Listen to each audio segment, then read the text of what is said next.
Hey, TechKnowStuds! The kernel is the core of the operating system, and it's what interacts with the machine, with the different hardware of this machine. So let's take a look at what the kernel looks like and how it operates. Your operating system acts as an abstraction layer.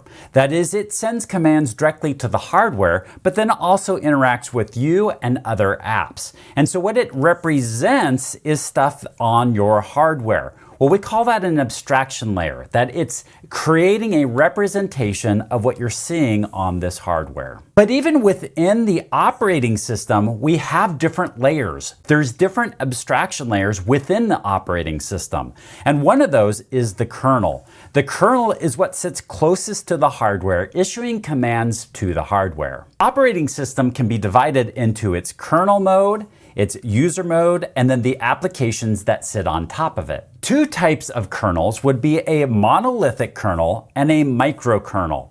What there is there's several different applications or software or lines of code that run. And we can choose to put those lines of code more on the user side or more on the kernel side.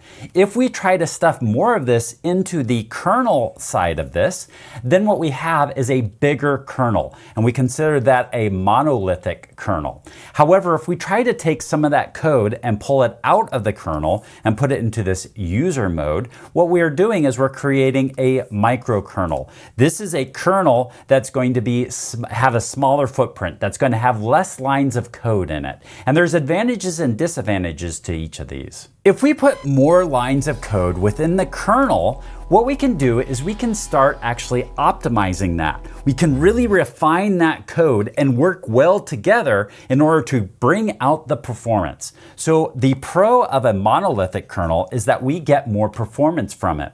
However, what happens is we end up with a huge kernel with lots of lines of code. And when you make a change in that, you're not sure exactly everything else that it's going to affect. It makes it more difficult to manage this huge block of code.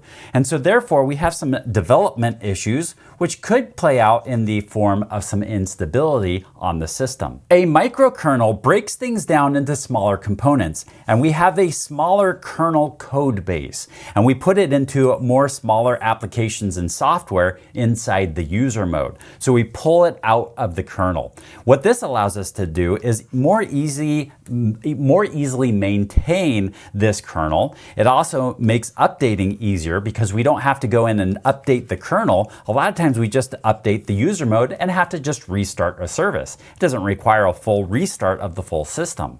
And so therefore we also have some stability that we get from this. But the downside to this is that we can't necessarily optimize the kernel for its peak performance because it's relying on all of these other software applications and the interface between these different applications and software. This is not an all or nothing. That is, we don't have to put everything in a kernel mode, that we can distribute it in any kind of ratio that we want. And so we might lean more towards the monolithic side if we're creating a kernel, or we might lean more towards the microkernel. So an example over here is Linux leans more towards a monolithic, and it was more so in the past. But because of some of the disadvantages, it's worked more towards microkernels. And Microsoft has typically lived over here in the microkernel realm. However, it's worked a little more towards a monolithic, so that way it can optimize some of the performance. So we generally categorize these still as either monolithic or microkernel accordingly, but they are somewhere in between the two really at this point.